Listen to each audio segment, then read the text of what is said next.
그 뱃속의 태아들을 위해서 태아 생명을 지키기 위해서 노력해 주시는 조혜진 의원께 깊은 감사의 말씀을 이 자리를 빌어 드립니다. 말씀드릴 내용은 낙태 관련 개정안에 대한 의학적 검토에 대한 내용입니다. 이 사진을 보시면 알겠지만 뱃속의 아기입니다. 실제 초음파 사진입니다. 왜 이 사진이 중요하냐면 우리가 현재 형법상에서는 뱃속의 아기가 밖에 세상에 나오기 전에는 사람으로 인정하지 않는 게 우리나라 형법 체계의 문제점입니다. 그렇지만 이 뱃속의 아기는 분명히 존재하는 거고 우리가 뱃속에 피부로 덮여 있어서 보이지 않더라도 실제로 우리랑 다르지 않은 똑같은 생명이라는 것을 인지하는 것이 중요할 것 같습니다.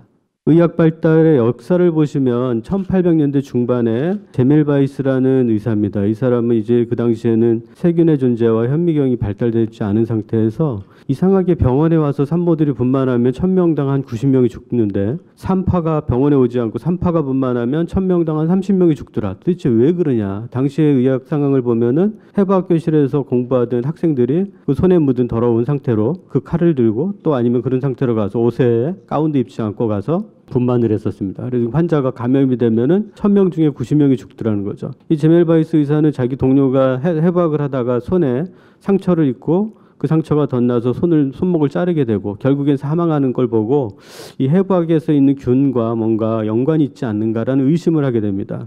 당시에 수술하는 풍경을 그림으로 그려놨던 겁니다. 보시면 의사들이 아무도 가운을 입지 않고 있고요. 여긴 다 마스크 쓰고 있지만 아무도 마스크를 쓰고 있지 않고요. 이제 맨손에 장갑을 아무도 끼고 있지 않고요. 그러고 나서 수술 그냥 하고 있습니다. 해부학은 발달했지만 균에 대한 개념이 없었던. 왜 이런 말씀을 드리냐면 1800년대 보이지 않는 균에 대해서 이 제멜바이스는 그래서 손을 닦았더니 1000명 중에 13명만 산모가 사망하고 90명 사망하던 산모가 13명만 사망하더라는 거예요. 그래서 이 당시에 손을 닦아야 된다라는 걸 주장을 했는데 제대로 받아들여지지 않았어요. 동료 의사들이 그러면 우리 동료 의사들이 이 환자들을 죽였다는 거냐 하면서 이 의사의 의견을 받아들이지 않았고 결국에는 정신병 환자 취급을 받았습니다. 그 이후에 사실이 드러나면서 이 의사의 업적이 조명받게 됐죠. 요즘에 뱃속의 아기를 바라보는 우리의 입장은 어떤가? 뱃속에 아기가 있는 건가 없는 건가? 밖에서 태어나지 않았으면은 그러면 그 전에 뱃속에 있는 아기는 우리랑 다른 존재인가? 아니면 있지 않는 존재인가? 사람인가 아닌가? 국민인가 아닌가? 여기에 대한 답을 정확히 해야 될 것 같다는 생각이 듭니다. 아직으로선 사람으로서의 존재도 인정받지 못하고 있고 국민으로서의 존재도 인정받지 못하고 있습니다.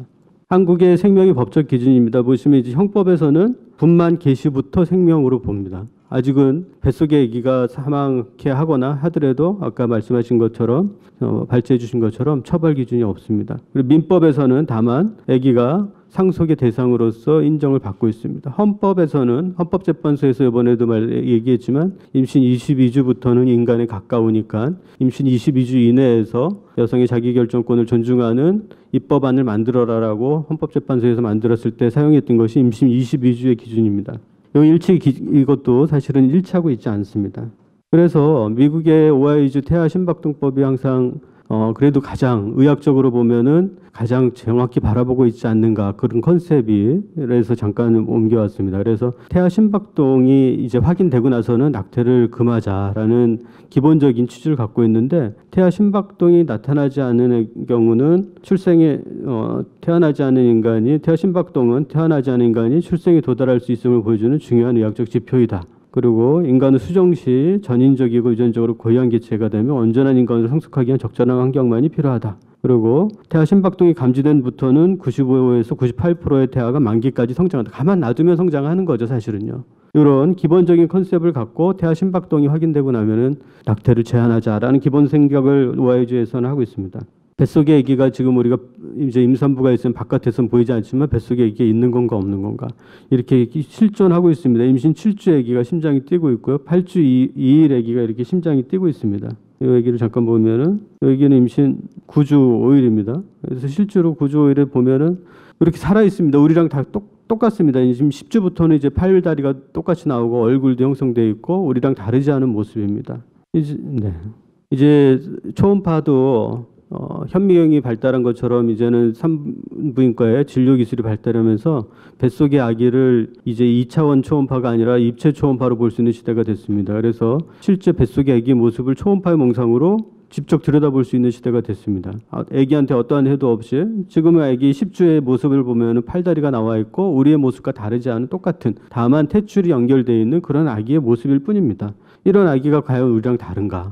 임신 12주의 아기의 모습입니다. 아기 뱃속의 아기가 태출이 연결되어 있지만 손발이 있고 머리하고 우리랑 똑같은 모습입니다. 내부 장기들이 다 발달되어 있고요. 14주의 아기의 모습이고요. 도대체 어떤 아기, 어떤 주스에서 우리가 이 아기는 죽여도 되고 이 아기는 살려야 될 것인가, 우리가 임의로 어떤 기준으로 이 아이를 선택할 것인가. 사실은 이제 법을 만든 입장에서 결정해야 되겠지만 제가 이런 사진을 자꾸 보여드리는 이유는 뱃속의 아기가 밖에서는 보이지 않지만 우리랑 다르지 않은 존재다라는 것을 여기 있는 부분부터 이해를 했으면 좋겠다는 뜻으로 보여드립니다. 17주 아기의 모습이죠. 귀도 똑같이 보이고 이제 손가락도 잘 보이기 시작한, 다 보입니다. 사실 10주부터 이미 손가락, 발가락이 다 형성되죠. 7주, 18주, 24주에 이제 아기가 24주가 넘으면 아기가 커져갖고 화나면에 들어오지 않습니다. 그래서 따로따로 찍게 되는 겁니다. 얼굴 손 찍고 손 따로 찍고 발 따로 찍고 아기가 그만큼 커진 거죠. 29주에 아기 얼굴의 모습이고요. 32주에 아기 얼굴의 모습이죠. 아기가 커져서 화나면에 다 들어오지도 않죠. 아기가 10주가 되면 손가락 빨기를 하고 호흡 운동도 하고 삼키기 운동도 하고, 이 운동신경이 발달한다는 건요, 우리가 신경의 발달을 보면은 운동신경과 감각신경은 같이 발달합니다.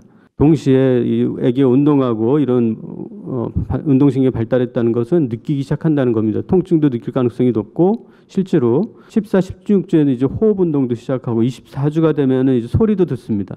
바깥에 아기가 제일 하루 종일 엄마의 심장 소리를 듣고 있어서 아기의 모습을 보면 너무 놀랍습니다. 출산을 담당한 산부인과 의사입장에서는 아기를 딱 분만하면 아기가 막 웁니다. 여러분들이 아마 아기가 부모한테 강제로 떨어뜨려 놓으면 그 아이는 뭔가 불안감에서 막 떠들고 울고 불안감을 나타낼 겁니다. 근데 엄마 품에 다시 안겨주면 이 태어난 아기가 울음을 딱 끊칩니다. 10명이면 10명 다 그렇습니다. 아기가 우리가 아무것도 모를 거라고 생각하지만 아기는 모르지 않습니다. 본인의 엄마를 정확하게 알아봅니다. 실제로 그 아기는 28주가 되면 이제 피트에서 반응하고요.